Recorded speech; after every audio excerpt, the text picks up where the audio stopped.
Hello mga mi! So, if you're like me na laging flooded ng we couldn't confirm your age na notification and new affiliate na nasuspend yung TikTok shop dahil dito, please continue watching. So, here you can see wala pa akong showcase kasi I couldn't verify my age before. Yung ginawa ko is yung face verification and then I also tried yung ID. Kaya lang wala akong national ID mga mi. And lagi akong failed doon. Sabi ni CS, yung last option is yung credit card. Pero wala naman ako credit card. So, this is what I did. Ayan. I used my Maya virtual card. Yan. Yan yung color blue. Virtual or yung online card nila.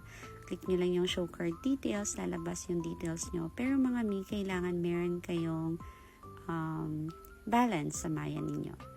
So, makaka-receive kayo ng code nito that you will be deducted for $1.10.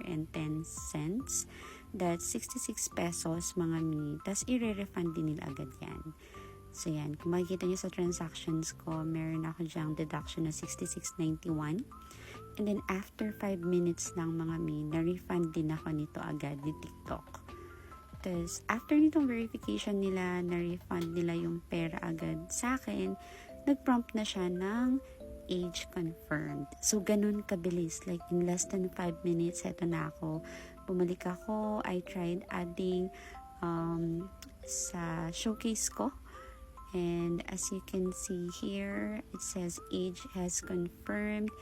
And then, inalaw niya na ako mag-add.